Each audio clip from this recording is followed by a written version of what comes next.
Kalau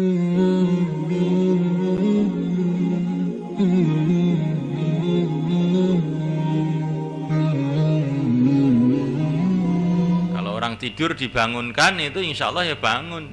Tapi kalau orang melek dibangunkan njotos kepala kamu, ya enggak? Orang melek kamu bangunkan, bangun nanti kan ditempeleng kamu. Nah. Begitu juga kalau orang itu bodoh dinasihati itu biasanya mau dengar, iya.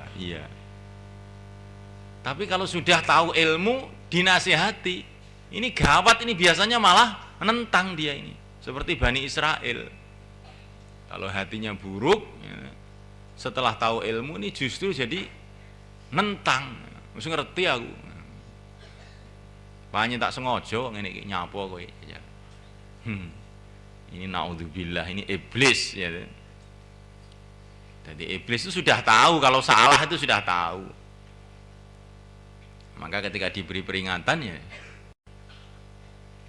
dia tidak akan gubris. Memang dia sudah sengaja kok berbuat salah, itu sengaja, bukan karena tidak tahu. Maka kita ini hati-hati, karena ini cerita Bani Israel itu ya ceritanya santri-santri lama kemudian nakal. Bani Israel kan begitu ceritanya itu. Bani Israel itu cerita santri-santri lama kemudian nakal. Ini kamu ingat-ingat betul. Na'udzubillah. Kalau kita lihat di dunia ini suku-suku, bangsa-bangsa, sampai bangsa-bangsa yang masih di hutan-hutan, yang masih primitif, itu kita lihat ada bekas-bekas agama di situ itu, walaupun sudah bercampur aduk dengan syirik, khurafat dan sebagainya. Ini bekas-bekas agama itu ada.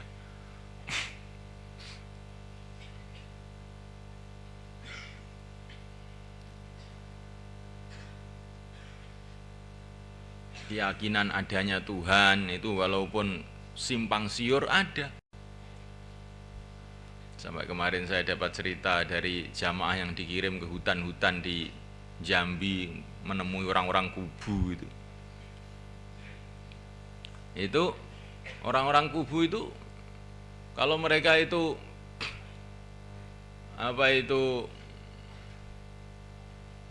menghadapi bahaya-bahaya gitu, maka mereka ini mengucapkan la ilaha illallah, la ilaha illallah. Yang orang-orang di hutan yang tidak kenal apa-apa itu. Jadi pada zaman apa gitu mereka ini pernah juga menerima ajaran agama dari siapa, wallahu a'lam. Sampai orang-orang yang di hutan-hutan di Kalimantan pun mereka perkawinan itu ada tertibnya. Orang-orang yang masih di hutan-hutan itu ada mas kawinnya gitu. Keluarga itu juga kalau laki-laki disendirikan, wanita disendirikan. Padahal ini orang-orang yang masih primitif di hutan. Jadi menunjukkan bahwa golongan-golongan di dunia ini, umat-umat di dunia ini sudah pernah ada seorang nadhir yang memberikan peringatan, itu sudah ada. Entah dia ini seorang rasul atau mungkin sahabatnya rasul, atau pokoknya ada orang yang berkaitan dengan agama langit itu ada.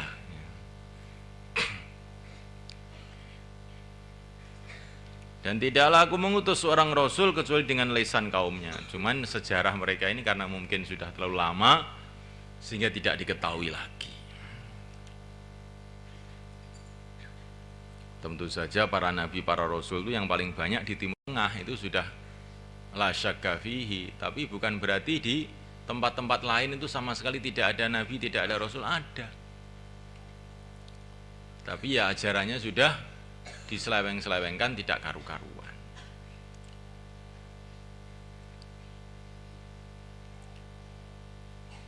Dan siapa mereka, ini pun juga tidak diketahui lagi. Siapa mereka juga tidak diketahui lagi. Cuman kita ini melihat dari bekas-bekasnya itu pernah ada hubungan dengan agama, itu pernah ada di setiap daerah, di setiap suku di seluruh dunia ini. Walaupun kemudian telah diselewengkan dan disimpang siurkan. Dan setelah Allah mengutus seorang Rasul dengan bahasa kaumnya, bahasa yang bisa dipahami oleh kaumnya, setelah datang Rasul, datang dakwah, maka apa yang terjadi? Wa yudhillullahu man yasha wa yahdi man yasha. Maka Allah menyesatkan siapa yang Allah kehendaki dan memberikan hidayat kepada siapa yang Allah kehendaki. Sedangkan Allah adalah yang maha menang lagi maha bijaksana. Jadi kalau datang seorang Rasul itu bukan kemudian semua orang beriman, tidak. Tapi setelah datang seorang Rasul, maka sebagian dapat hidayat, sebagian tidak dapat hidayat.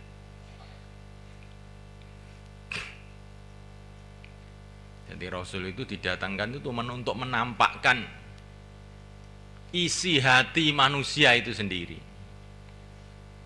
Yang baik akan tampak baik, yang buruk tampak buruk. Mathalu ma ba'athani Allah minal ilmi wal huda kamathalil ghaith, kata Nabi. Perumpamaan perkara yang Allah mengutus aku dengannya, yaitu ilmu dan petunjuk, seperti hujan. Jadi para nabi itu datang itu seperti hujan. Kalau hujan datang bagaimana? Maka tumbuh-tumbuhan tumbuh sesuai dengan benihnya masing-masing. Yang benih durian akan tampak duriannya, yang benih mangga tampak mangganya, yang benih racun ya tampak racunnya. Setelah datang hujan, sebelum datang hujan kelihatannya sepi-sepi saja.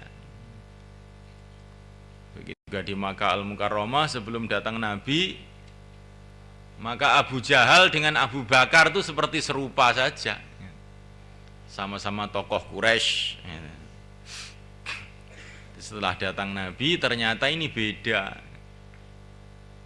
Ini satunya emas, satunya ini apa ini, nggak tahu apa namanya itu.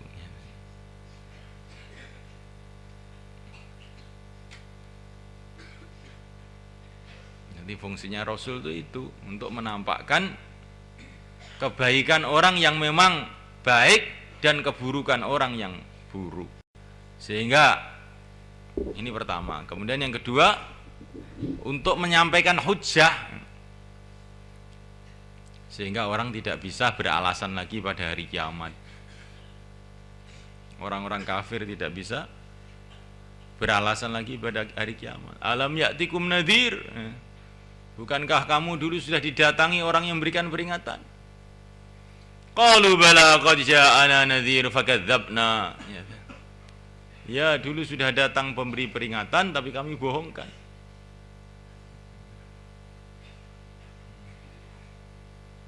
Jadi orang itu sudah telah dinasihati, dengan sebelum dinasihati itu posisinya lain. Wa ma kunna mu'adzibina hatta nab'atha rasula. Orang itu sebelum dikasih peringatan itu masih banyak dimaafkan, memang belum ngerti. Karena belum ngerti, maka masih dimaafkan. Fir'aun itu membuat macam-macam kedurjanaan, sampai ngaku jadi Tuhan masih sehat walafiat saja, ratusan tahun. Tapi setelah dikasih peringatan sama Nabi Musa sudah ngerti, lah kok terus ya hancur. Maka hati-hati kamu ini.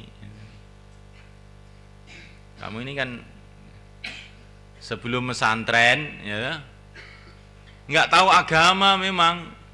Kamu tuh pencolitan seperti katak pun ya masih dimaafkan. Ya. Memang nggak ngerti. Ya. Tapi setelah ngerti agama, wah nanti risikonya berat kamu. Ya. Setelah ngerti agama, kok kita ini seenaknya sendiri, nanti akan ada risikonya. Maka kita ini senantiasa hati-hati, istighfar. Ya. Makanya nek mbeling ora kaya mbelinge santri. Nggih mboten. Mbelinge santri diomongi ora kenek, wong wis aku wis ngerti kok. Dongkolan santri ya. Kalau orang tidur dibangunkan itu insya Allah ya bangun. Tapi kalau orang melek dibangunkan njotos kepala kamu ya. Ya enggak? Orang melek kamu bangunkan, bangun bangun, nanti kan ditempeleng kamu. Nah. Begitu juga kalau orang itu bodoh dinasihati itu biasanya mau dengar, iya. Tapi kalau sudah tahu ilmu dinasihati, ini gawat, ini biasanya malah menentang dia ini. Seperti Bani Israel. Kalau hatinya buruk, ya, setelah tahu ilmu ini justru jadi nentang. Mesti ngerti aku. Banyak tak sengaja ngene iki nyapa kowe. Ya. Ini naudzubillah, ini iblis ya. Jadi iblis itu sudah tahu kalau salah itu sudah tahu. Maka ketika diberi peringatan ya dia tidak akan gubris, memang dia sudah sengaja kok berbuat salah itu sengaja, bukan karena tidak tahu.